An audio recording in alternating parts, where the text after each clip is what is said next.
Hi, I'm Susan Swain, host of C-SPAN's Q&A, where we spend an hour with nonfiction writers and historians who add context to today's news. On August 24, 1955, Emmett Till, a 14-year-old black youth, visited Bryant's Grocery in Money, Mississippi, where the white store clerk Carolyn Bryant accused him of flirting with her, breaking social codes in the Jim Crow South. Emmett Till's 16-year-old cousin, Wheeler Parker Jr., was with him then, and 4 days later, when Till was abducted in the dead of night by Carolyn Bryant's husband and brother-in-law, who tortured and killed him. The pair was acquitted, but later confessed. In this episode, Reverend Parker, co-author of a new book titled A Few Days Full of Trouble, tells his personal account of what happened to Emmett Till and his efforts of more than 65 years to find justice for his murdered cousin. Our conversation will begin in just a moment. Reverend Wheeler Parker Jr., your new book is A Few Days Full of Trouble, Revelations on the Journey for Justice for My Cousin and Best Friend, Emmett Till. You've got an extensive bibliography, and it details that the story of your cousin Emmett Till's horrific murder in 1955 has been told many times in books, in movies, in articles, memorials. What will readers get from your new book? I hope that it will clear up some things that had been said in the past, and Mark Twain said, an eyewitness will destroy a good story. Many stories were told before I told mine 30 years ahead of me. And when I decided to tell my story, they said that I alleged. So hopefully, someone will believe my story and take from it. Setting the record straight after all this time. There you go. You got the right words. What prompted you, though, now, 67 years later, to write? I have a cousin. I was not interested in writing at all. And she just would not stop, Dr. Sheila Chamberlain. And she just insisted that I write. And I said, okay, I'm going to do it. And every time I see her, she asks me, she just was worse than me. And so that's really what caused me to write it. Chris Benson is listed as your co-author, but he is also a major participant in your story. Who is Chris Benson, and what role did he play? Chris Benson, I met him through Emmett Till's mother, Mamie. He was helping her to write her book, and she sent him to us to get the Argo story. That's where I live, and that's how I met him. But he's more than just a co-author. He's a participant. Yes, he's a God sent. He's an attorney. He's a professor. He's a journalist, and anything you name, I guess, he's that. And he has been very helpful, and he is a participant. And like I said, he's just a God sent for me. So, as a reader of your book, I found three strong narratives throughout it. The events as you witnessed them back in August of 55, your long quest and your family's quest for justice, and your own personal journey, which has been also a long and evolving one. So let's start out with the facts as you witnessed them. You and Emmett Till were both raised in Chicago, and you were making a family trip to visit the Mississippi Delta at the end of August. In the book, for context, you explain that racial tensions were especially high in the segregated South and in the Delta region particularly because of the 1954 Brown v. Board decision. What was daily life like for your family who lived there then? In the South? Yes. Well, there were certain laws and mores in place, and they were very much entrenched, and we abide by those, and there was no problem as long as you stayed in line and conduct yourself accordingly. So we knew what the rules were, and very stringent, and we knew that if you got in trouble with anyone, you could get no help from no one. Did you and Emmett Till, your cousin, discuss that on your trip south? We did not discuss that. That would not be something a 16 and a 14-year-old would discuss. We had more important things to talk about. What were your plans when you made the trip south? Why did you make it? There was a tradition, and probably still pretty much is, that the Great Migration brought 5 million blacks to the North. Tradition each year was to send the children back to be with their grandparents and with their relatives in the South. and that was a tradition, and it went on, and it was viable. You met other family members come from different parts of the North, and sometimes from California. So it was a great, exciting time, fun time, and we got together and had a great time. You say in the subtitle that Emmett Till was your best friend, and you actually have a nickname for him that you use throughout the book. Would you share it with our viewers? His nickname was Bobo, and it's still kind of hard for me to say Emmett Till. It just doesn't sound right. Well, that's why I wanted to get it on the record, so feel free to use Bobo now that people know who you're referring to. Yeah, Bobo. His name was Bobo, and I moved next door to him. We did not live in Chicago proper. We lived in a little town called Summit, Argo, Illinois, and of course he moved. His last 2 or 3 years of his life was spent in Chicago proper, but we lived out in the suburb, what they call the country of Chicago. So will you walk me through those few days full of trouble began on August 24th, 1955 at the Bryant grocery store. Would you walk me through what you saw that day? It was a day we had, remember, it's cotton picking time, it's farming, harvesting time. So when you go south during that time, you get right to the cotton field. So we had been in the cotton field that day picking, and we left just before sundown. Normally you work from sun to sun when the sun come up until it go all the way down. So we decided we'd go up to the little store, which is about 3 miles away, up the gravel road there to the blacktop. And we arrived there, and people had gathered from different little areas, little hamlets, and there were only I think 350 people in Money itself. So they came from different little areas to this little country store. And we gathered outside there. Some were playing checkers and jaw jerking and joshing each other and having a great time. And while we were there, I decided to go in and purchase some things in the store. It was a typical country store where when you went into the store, you went up to the counter. Everything that you wanted was behind the counter, and you pointed it out and you told the storekeeper what you wanted, and they would bring it to you. And you didn't shop and bring your stuff to the counter, but they would take it off the wall, off the shelf, and bring it to you. That's how you purchase your things. And I purchased my things there. So then what happened with your cousin Emmett? Emmett came in before I left out. By the time I'm winding up paying for my things, he came in, and I remember thinking very vividly, I said, I hope he got his act together today. I hope he know the rules of the South, and because you're always conscientious of where you are. At least I was. My formative years were spent in the South, and I was very well entrenched in the mores and the laws of the South. I knew the do's and the don'ts, and most of your time spent in the South was not in that environment. But when you went into that environment, you had to be very careful, because some people had been killed for reckless eyeball.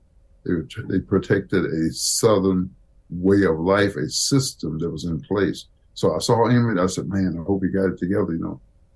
I knew, because I had been about 7, 8 years, but the training very much in me. And I heard all the stories all the time about the South. We call it going behind the Iron Curtain.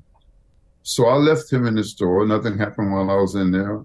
And shortly after, my Uncle Simeon, who was 12 years old, Emmett was 14, and I was 16, came in with him. And nothing happened while they were in the store. They came out of the store, and once they were out of the store, a short time later, I don't know how long, Miss Bryant comes out of the store. And Emmett is a prankster. He loved to make people laugh. He never had a dull day in his life. He's a jokester. So he whistles to make us laugh. Give her the wolf whistle. And when he did that, we could have died. I mean, you had to have understood the atmosphere in 1955 in Mississippi, a black man whistling at a white woman. I mean, that was death itself, and we just couldn't believe it. No one said, "Let's go." My uncle, who was 16, he had use of a car, and we just made a beeline for the car. I got into the car, and Emmett, now he's afraid. He's anxious because we know what he has done. He had no idea. He just didn't have no idea. He couldn't comprehend the atmosphere in the South, what it was like. And now he's afraid. So he wanted my Uncle Maurice to take off in the car, but someone had dropped a cigarette, and my Uncle Maurice would not move until we found the cigarette. Got the cigarette together, and there was a car full of us, maybe 7, 8. And we were going down this gravel road. It's just dark now, and all of a sudden there's a car behind us. We left the black park, we're on the gravel, and dust is flying everywhere. And someone said, "They're after us.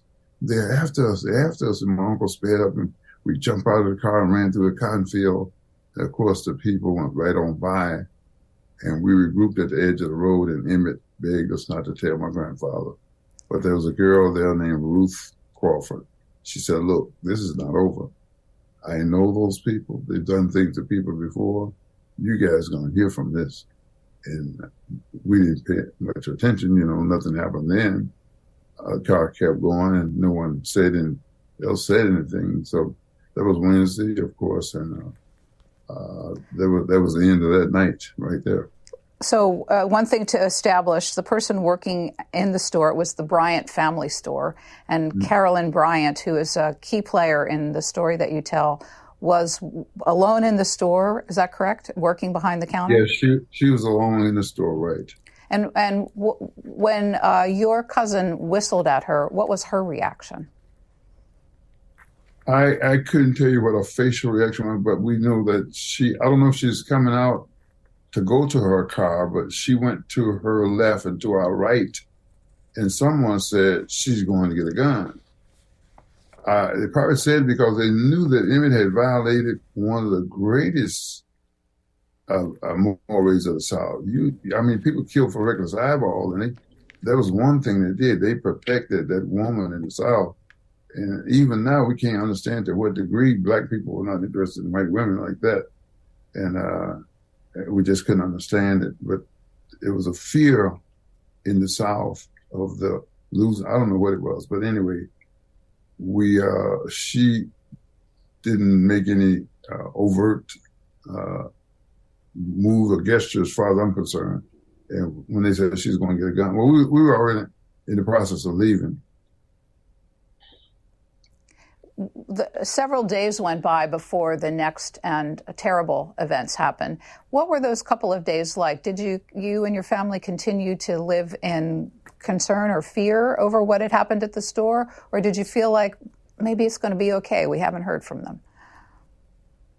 Being youngsters, 12, 14, and 16, I think we thought everything was okay. Knowing where we were and what could happen, if we hadn't felt comfortable, we'd have probably tried to get out of there, I told my grandfather. So we went on with life as usual, going to the cotton field from sun up to sundown and back to the house. And that's what we did. Going to the watermelon fields, taking watermelons and eating that. But our life continued like that until Saturday, of course. In the South, on a Saturday, most people will go to the local or the larger store to do shopping, monthly or weekly shopping, whatever have you.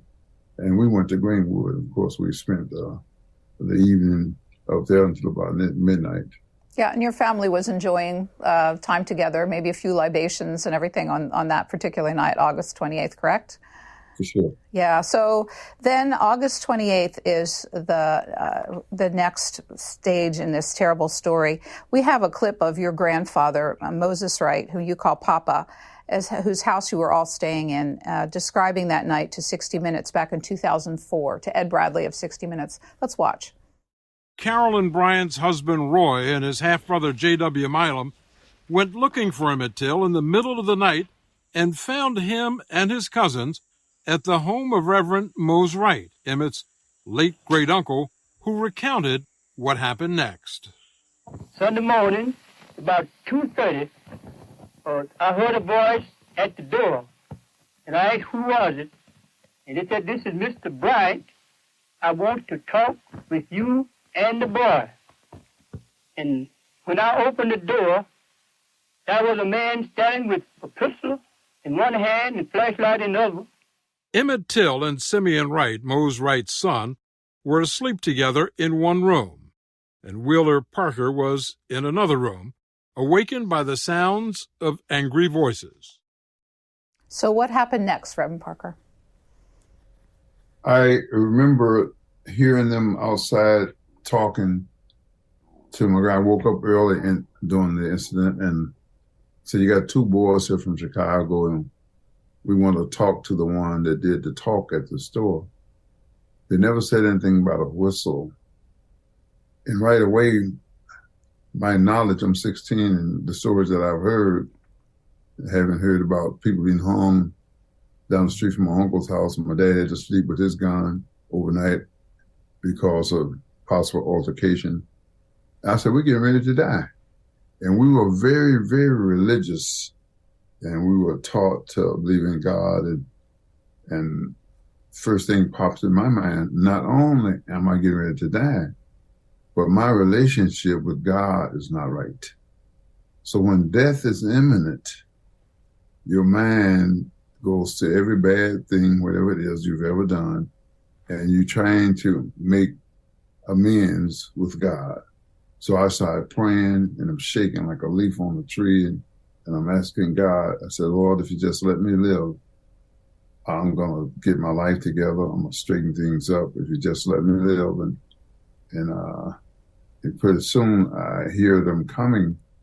The house was sometimes styled as a shack, but it was a former landowner's home. A big screened-in porch all the way across, and off of each corner there's a room. You can go into a room. 4-bedroom house, rooms back to back, no hallway. So my grandfather had no idea where Emmett was. The first room to the right off the front of the screening porch, it was his room. The other side, I was in that room with my Uncle Maurice, who never woke up. So they started in my room, and it's dark as 1,000 midnight. You could not see your hand before your face. In they walked, no lights on in the house. In they walked with a pistol in one hand and a flashlight in the other. I am shaking, praying, and as they came toward me, I closed my eyes to get ready to die the best way I could and be shot. They didn't open my eyes again, and they're passing by me. And they went on to the second room. Emmett was not in that room. My cousin Curtis is there. He didn't wake up either. Went to the third room, and they found Emmett in the bed with my Uncle Simeon, who was 12, and my Uncle Robert was in that room also in another bed, and he never woke up. And of course, they aroused Emmett, and I guess he wanted to put his socks on, and it was pure hell over there. It was chaos. Couldn't tell exactly what was being said, but it was just, my grandmother tried to offer them money. She tried to run next door. There's a white man lived next door to get him to help, but it was just pure chaos. And they came to get Emmett, and they left with him. Said they'd bring him back if he was not the one. Wyndham Hotels and Resorts makes travel possible for all. Whether it's the long haulers looking for a great cup of coffee, a roomier rest for the on-a-whim road trippers, or a place to make summer memories with the whole family. No matter who you are, where you're going, or why, with 24 trusted brands to choose from like La Quinta, Days Inn, and Super 8, your Wyndham is waiting. Get the lowest price at wyndhamhotels.com. Restrictions apply. Visit website for more details. So they marched Emmett out the door to their waiting vehicle. There's a critical moment that plays out throughout the rest of your investigation when a voice was heard. Would you tell me about that? I didn't hear the voice. My grandfather said that he heard a light voice, the niche of a woman, and they asked, was he the one? And she said yes. So yes. He was pretty sure it was a she that said yes. yes. Yes, he was. Yes. Yeah. Mm-hmm. So, and that's been the question for 67 years. That's right. And so much of the investigation that you talk about later on. So Emmett has been marched away in front of your family. How could you respond? How did you respond as a family? We knew who we were. We knew the South. We knew the mores. We knew the people. And we know it wasn't good. It was not good at all. You had to have lived under those conditions to really understand now what I'm talking about.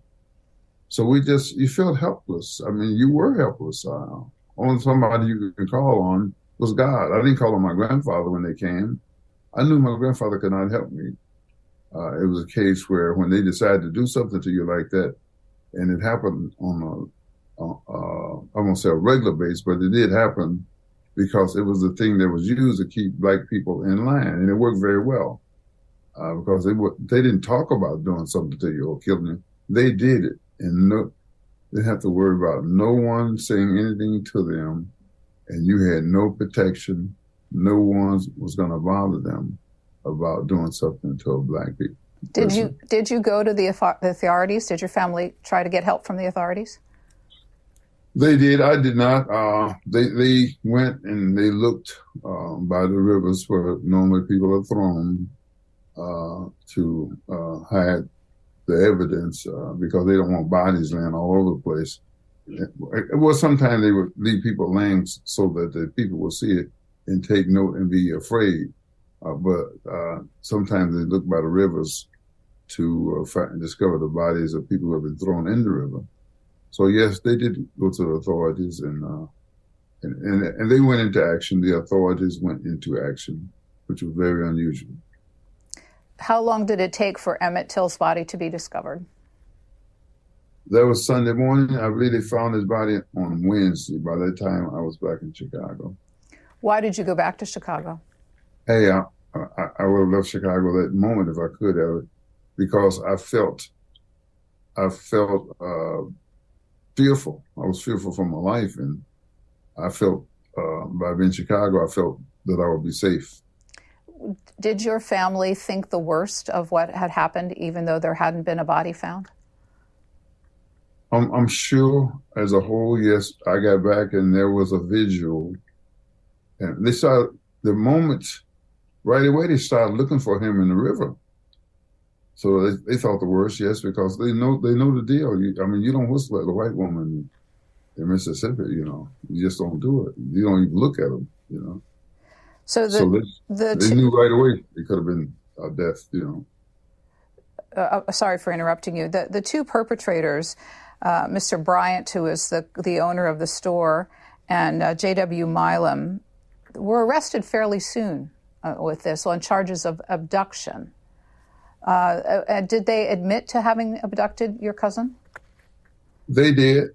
They were highly insulted that they had been arrested for protecting a Southern way of life. Matter of fact, I understand that when the first sheriff went there, they would not even go with him.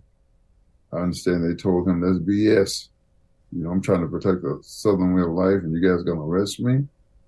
So then I understand that the high sheriff, the next level, went and told them, we're coming after you, we're taking you dead alive, let's go. And that was history being made to arrest someone, to charge someone to doing something to a black man. That may not have been the first time, but you can rest assured it was very unusual and something that was not going to happen too often, because they could get away with anything. But there has always been someone that had the fire in their belly to stand up and the courage to do what's right. So the charges were changed to murder after Emmett Till's body was discovered. This is the terrible question to ask you, but when his body was recovered, what did the extent of the injuries that your family saw tell the story of what had happened to him? It was beyond imagination. You wonder, he just turned 14. How can, and we heard Willie Reed's report, how that he heard the screaming and the beating. And you wonder, how can a human being do that to another human being? You try to make sense of it, but when you get through, it does not make sense. He was so badly bruised and battered that you couldn't tell who he was. As a matter of fact, the system, the court system or the powers that be said, you all have dug an old white man up out of the grave, and you're doing this. So Emmett Till is in Detroit with his grandfather, and you all are doing this trying to embarrass Mississippi. So for them to say that we dug an old white man up, and Emmett is 14, he had hazel eyes and you're fair-skinned. So it tells you how badly his body was damaged. He had also been shot? Yes, shot in the head. Someone said he was drilled in the head, but we believe that it was shot. He had been shot. There was a hole right above his right ear, I believe. And the last part of this, because it's actually important to the story, how did they ensure that his body would sink? They had tied, the weight dimensions changed, but they had tied a cotton gin fan around his neck and weighted him down. I don't know if it weighed 75 pounds or what. He should have never been found. He should have never been seen, but as his body floated down the river, it snagged. And this little white boy that was fishing saw a foot bobbing up and down in the water. And he reported it, and they pulled Emmett out from there. But for that, the story would have never been told. We never found him. I mean, we just always been a mystery, like it was with other people. They just disappeared. So this is really one of the critical junctions. Emmett's mother, Mamie, back in Chicago, made what seems like the most important decision, that she wanted her son's body brought back to Chicago, and she insisted on having an open casket. 100,000 people came to witness Emmett Till's body in that casket.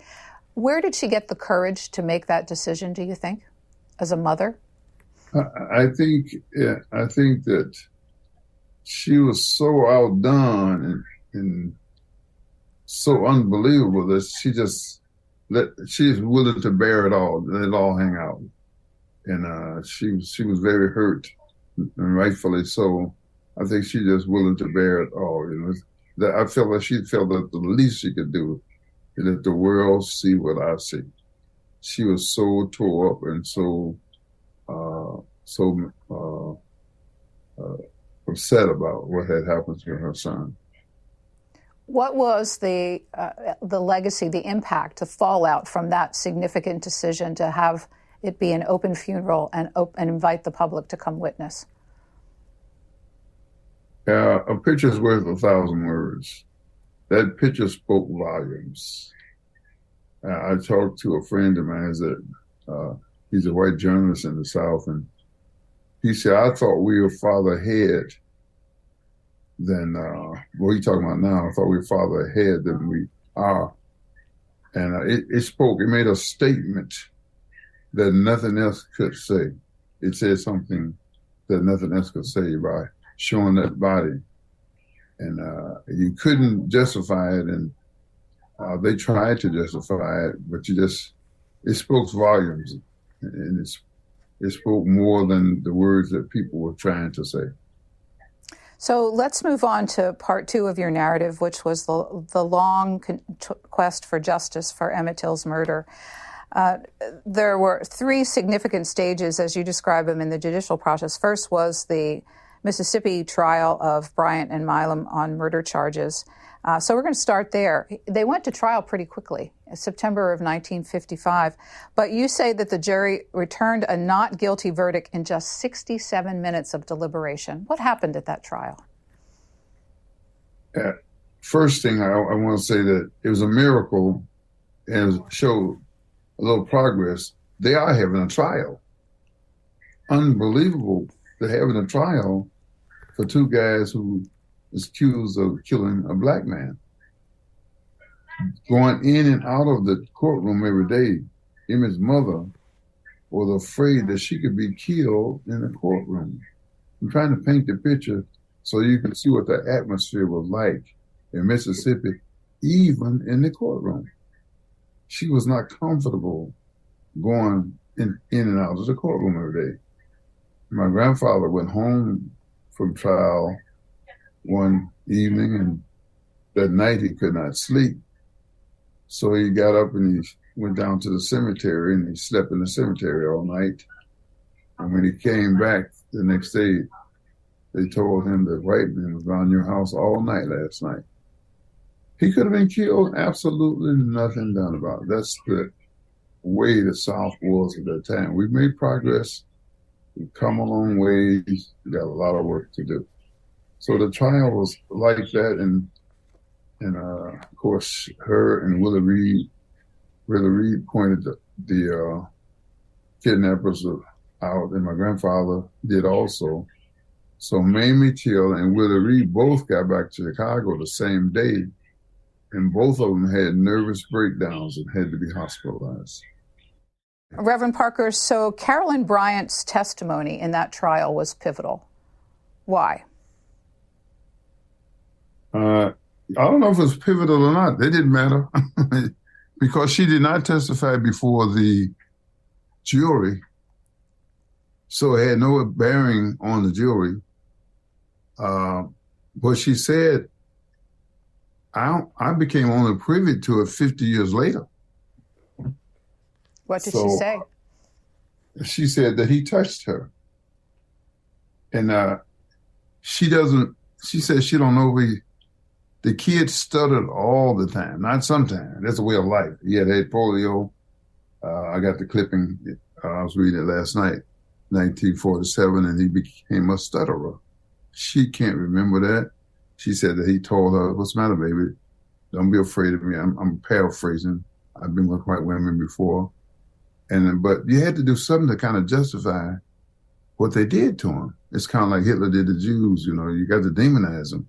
So they tried to demonize it. And I never knew about, she said all that until they found the transcript, and some kids from West Virginia came. Oh, I went there to hear them do it. I said, whoa, I never heard this before. So and when they came to get him, they never said anything about him touching her or even whistling, just the talk. But by now, you got to try to protect your husband. You got to try to protect, because no one ever expects that they're going to be arrested or accosted for doing something to a black man. That was not in their wildest imagination that they would have to defend themselves like they had to. And they were safe. They were safe. As the lawyer said, the defense attorney said, every Anglo-Saxon one of y'all have the courage to turn these men loose. And that's just what they did. The next significant event, January 24th, 1956, the two of them spoke to a writer for Look magazine named William Huey. And they were at this point protected by double jeopardy because they had been acquitted. What did that article say? That article has stayed with me from the time age 66 to now. It was such a damaging article for me, the way they portrayed him. And I felt so helpless then and feel a little better now that I'm able to tell my story to you. Maybe somebody will believe me. But what they said was ludicrous, that he stood up against them, facing death. Tell them I'm not afraid of you all, and all of the things we read the article. And it was not him at all. I know Emmett. I know Bobo. We live next door to each other. And we went places, did things together. But that article and that mainline news periodical carried the story. And for 30 years, it was like Emmett got what he deserved. That's what I lived with from 1955 to 1985, when things started to change a little bit. The atmosphere, the attitude was all together. He got what he deserved. Matter of fact, I was speaking at a school, and they said, "Why are we here? Emmett misbehaved." Oh, he got what he deserved. That's painful. And when I told my story 30 years later, they said, "I alleged." Yeah, so we got a lot of work to do. We come a long ways, and when I see things happen to some other people recently, that spirit is still alive. But we've come a long ways. Two federal cases. The first one in 2004. On what grounds did the feds agree to have an investigation into his murder? Someone had wrote some wrote a book or did some talk about, he had information about people who were still alive was intricately involved. So they decided they would investigate. And of course they investigated and gave it to a grand jury, and they couldn't find anything worthy of arresting anyone. So they empowered a grand jury and no charges were filed. Yeah, no charges. You report in the book that it produced 8,000 pages of documents and no indictments. But two people come into your story at this point who are really important. An FBI special agent by the name of Henry, and also a man named Alan Sykes. Let's talk about Alvin Sykes. How did he come on the scene with you, and what important role did he play in Emmett Till's pursuit for justice? Yeah. Alvin Sykes is a very unique character, unusual, out of Kansas City. This man didn't finish high school. I don't know if he finished grade school good, but he was so entrenched in the law that lawyers thought that he was a lawyer. And he had helped solve a case out in Kansas, and he got the fire in his belly about Emmett Till. So he came here and started the Justice Campaign. I'm not sure about the correct name. And he wanted to pursue it with Mamie. Of course, she died shortly afterwards. And he had me to go to the Justice Department. He was able to get the powers to be the senators and the Congress to pass a law. I don't know the proper name, but we call it the Emmett Till bill, which allowed $1 million a year for 10 years to pursue cases. And I believe, I could be wrong, from 1970 something back. Alvin was able to get that done. In a Republican setting, he was not a Democrat or Republican, but he was a man that wanted to see justice done. C-SPAN readers who follow the Congress will appreciate this story of Alvin Sykes in your book, because he went at it in a bipartisan way from the get-go, worked both sides and both houses of Congress in his pursuit for the legislation, which was ultimately signed into law by George W. Bush in 2008. Law is now permanent. President Obama signed it into place in 2016. So what does it do? It allows, and remember they had to go back, it expired, so President Obama, they went back and had to pass it again, which is still for another 10 years. I think it's indefinite now, and it allows the powers to be to pursue cases like Emmett Till's cold cases, of people who suffered atrocities from 1976 backwards, and it's there, and we call it the Till. I call it the Till bill. So Alvin was very instrumental, and he was one of the poorest guys you ever want to see, but he was so knowledgeable. God put the fire in his belly to go into the library, and that's where he spent his time, in the library, learning law. He was so articulate, and he's just unbelievable. And then he died. I just wish he was still here to carry on. And I think they're trying to write his memoirs or his books now out of Kansas City, Kansas. FBI Special Agent Henry was really important to your pursuit for justice. What do you have to say about his role in this? He came on during the time Tyson came and said, Ms. Bryant said she lied on Emmett Till. The case had never been closed, so that brought on new interests in FBI. Walter Henry was assigned to it out of the Northern Mississippi District in Oxford, I believe. And he pursued it to try to find evidence if there were anyone left, that they were going to, do what they needed to do to bring them to get some justice. And that's the role he played. He made us very comfortable, and he brought us to the FBI headquarters, and we dialogued with them, and they were very instrumental in trying to get to the end of it, or to find justice. I understand from reading your book that one of the aspects of the law is that the federal government is required to keep the family informed as cases progress, and they did that along the way with you and even discussed strategy for going forward. Is that correct? They kept us very much aware of what they were doing and what was going on all the time. The 2017 book by Duke University historian Timothy Tyson was the next big accelerant in this whole process of seeking justice. What was the big news in Timothy Tyson's book? Timothy Tyson wrote the book, and his book gave me a lot of hope, and it brought a lot of satisfaction and a lot of closure to me when he was saying that because all my life, I did not like the way that they were portrayed Emmett. And he admitted, said that she said she lied. So that gave me some sense of closure, because I wanted his name, the way they portrayed it, I want that clear. You can't bring him back, but I didn't like the way he was looked at. I liked the way he was viewed in history. So I got very excited about his book, very excited. So the FBI, they went into that, and you read it, you know the story there.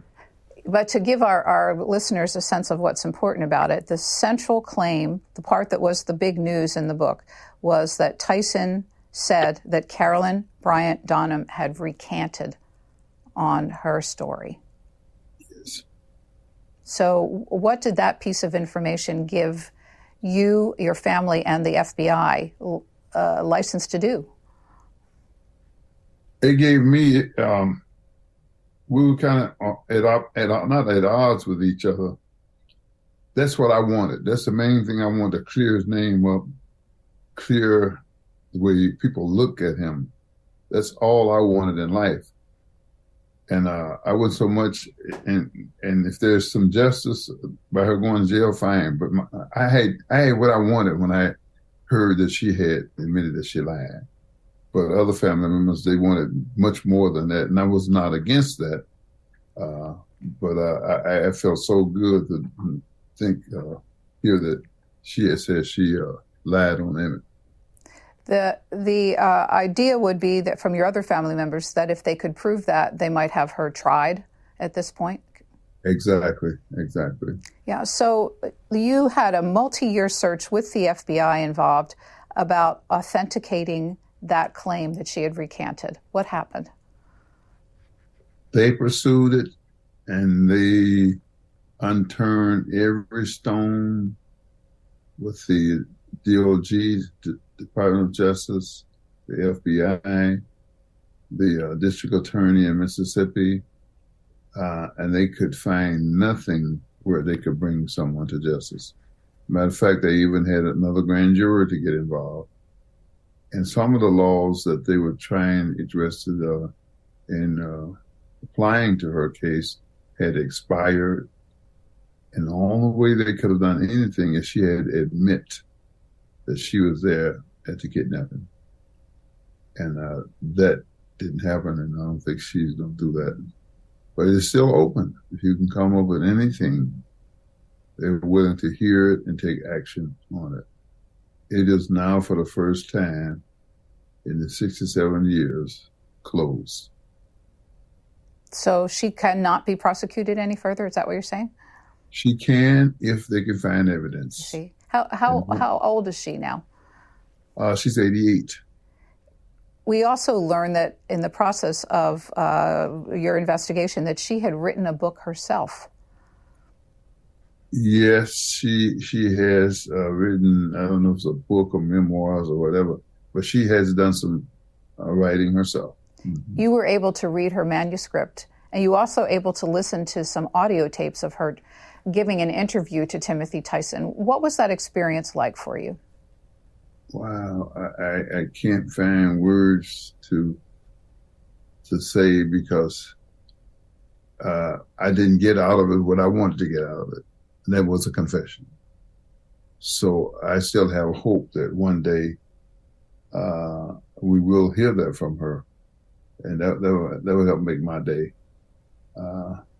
To hear some of the things or to read some of it. It was, oh boy, I don't know what word to use, but I'm trying to find the right words to say. It's like she became superhuman, or she was really trying to save him, or her husband tried to save him. It's you have to read it, but it's kind of a mind-boggling. Some of the things that she was saying about the situation, and I think she even said that he didn't deserve to die like he did, but her husband was involved, and I think at this point she's trying to protect him, and it seemed like she's throwing her husband's brother under the bus, you know. But you have to read it. It's something to read. Put it that way. You reported that the title of her book is "I Am Not a Wolf Whistle." Yeah, I forgot about that. Yeah, exactly. So the second FBI investigation closed in 2021. Again, no one was further charged in Emmett Till's murder. So what did that provide you with? Any closure, any desire to move on? What did that 2021 finality mean to you? Well, we had some family members in the case that kind of put us at odds with one another, traveling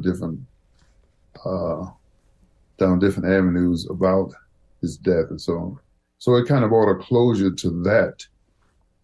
And I'm a person of faith, and we are people of faith. And Mamie Till's mother said, it was in 2003, she says, like, they don't exist in my life, and I follow the same path. We believe, as she said, and they said at his funeral, God said, vengeance is mine. No one gets by. Everybody has to pay. And we're very acutely aware of that. And we have a life. So when you have a life, you have to get back to the business at hand. And so I did not let that destroy me, because we're here to serve humanity, and that's what I do. I spend my life serving humanity, and that's a cure-all. That's a nice segue into the last part I wanted to talk to you about, and that's your own personal journey. You were a victim of this terrible crime. You thought you were going to die that night, and you had to live with the survivor's guilt all of these years. You had some rough years afterwards. How did you turn your life around? I was always go back to the night that they came, realizing that my relationship with God was not right. And I promised God, if He let me live, I was going to get it right, and in essence, fulfill my purpose. Everybody here on earth has a purpose, a calling in life. And every now and then I would be not a victim, but I'd hear that call and hear that voice in my head. You didn't have to make God that promise. What about that promise you made? I could be in the midst of a gale activity, and that would come to me. And so at age 22, I felt like I had to make a change, or that it was not going to be good. So a voice came to me and said, ask God to give you a mind to do what's right. Whenever you got a mind to do something, it's easy to do. So I asked God to give me a mind to say yes to Him and fulfill that purpose for which I'm put on earth for. And I had a radical change at age 22. And I've been the happiest man in the world ever since. Went into the ministry at that point? Well, not actively, but it wasn't long afterwards. I went to the ministry. I went into the church. I went to the church, and one Friday I remember walking off the street and said, "This is it. I'm through with the world. Goodbye, world. I'm going." And in any denomination in the 20s, you find no young people hardly in the church, but I was okay with it. I was content. I was satisfied, and I never looked back. Never looked back. I wanted to talk about a little bit more about Mamie Till Mobley. We have a video of her from 2002 talking about how she has come to peace with the death of her son. Let's listen. In 1955, when my only child was killed, It seemed that there was nothing for me to live for. I wanted to die. But in the midst of that planning, the Lord spoke to me, and he told me not to spend my time hating the perpetrators of the crime, because they would not even know that I was hating them. And the things that would be released into my body would eventually destroy me. I can truthfully say that for 47 years, I have not wasted any time hating Milam and Bryant. They became inconsequential so far as I was concerned. It was as if they didn't even exist. Reverend Parker, you say that on the 30th anniversary of Emmett Till's murder, Mamie Till Mobley asked you to get into the battle. How did you respond? I'm listening to her because we have a center out here, and I took her by and showed her what we were doing, and she wanted me to carry it on. And right away I said yes. At the same time I said, how can I do it? What is it that I can do? I felt very helpless, but I couldn't say no. I was doing things, but I didn't think of it as being because of him per se. But I knew I had a calling, a purpose in life, and I was working in the community, working with scouts, Girl Scouts, Boy Scouts, Cub Scouts, and all of those things, and parenting classes and stuff of that nature. That's what we were doing. So what happened is that my wife got involved, and then there became more interest in the Emmett Till story. So we named the center after Emmett. And then Emmett Till Memorial Center. And we now have programs, got a street named after him. We got some work done where he used to live, a plaque on that lot. So those are kind of things that we're doing. He still speaks from the grave. I mean, been gone a long time, but he still speaks from the grave. You write that one of the questions for yourself all along was, what would justice look like? And that as in the last few years, you reached a real view that had evolved for yourself on what that might look like, and much of it around young people. Can you talk about that? What would justice look like? I resolved and accepted the fact that everybody reap what they sow, and we have a purpose in life, and we're here to serve humanity. So I've spent my time trying to fulfill that purpose and the calling that's in my life, working with young people. And many times I think if Till was here, he would be a natural born leader. And I would want to think that he would be doing just what I'm doing. So when you reflect back on the legacy of this murder, there was the Emmett Till bill, as you call the hate crimes legislation. In 2020, the Congress passed and the President signed the Emmett Till Anti-Lynching Act, so two major pieces of legislation. There are now cold case investigators working on civil rights cases at important law schools around the country. As you said, there's an education center, and the National Park Service is working with you to establish sites that would mark important points on Emmett Till's life story. I'm wondering what you think about all of this, how you process all of the things that came out of such a terrible event. And I do think about it. And it's a good question. When I get through thinking about all that has been accomplished because of Emmett, we're getting ready to, in my high school, which is next door to me, we're getting ready to put a Mamie Till Way, a statue of Mamie with a picture of her son in front of the high school. One of the many things. But my mind always go back to the night of his death. The beating and the screaming and how he suffered. Appreciate all the things that were done, but I always go back to that. It doesn't depress me, and I appreciate what was done. But his mother said, "I hope you didn't die in vain." He didn't die in vain, and I think about him had an experience on the back of a CTA bus that summer before we went. A good friend of ours, they came from Moody Bible Institute, and they led him to Christ on the back of that book. So I have those thoughts that I don't talk about much, but so those are my mixed emotions that I have.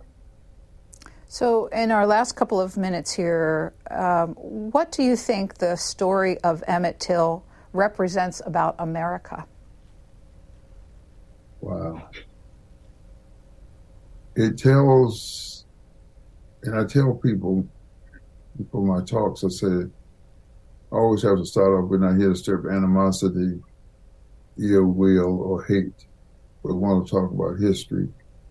Emmett Till's story marks a period in our history of where we were and where we are now. It shows how far we've come, how we got here, and how much work we still have to do. I want to thank you for spending this time with us, Reverend Wheeler Parker Jr., Emmett Till's cousin, whose life was changed along with Emmett Till's loss of life back in August of 1955. His new book is A Few Days Full of Trouble, Revelations on the Journey for Justice from My Cousin and Best Friend, Emmett Till. Reverend Parker, thank you so much for the conversation. Thank you. Have a great day. Thanks for listening to C-SPAN's Q&A, and subscribe to us wherever you get your podcasts so you'll never miss an episode. And while you're there, please take a minute to rate and review us. You can also send us an email about Q&A at podcasts@c-span.org. Send me your questions, your comments, or ideas. Your feedback is welcome.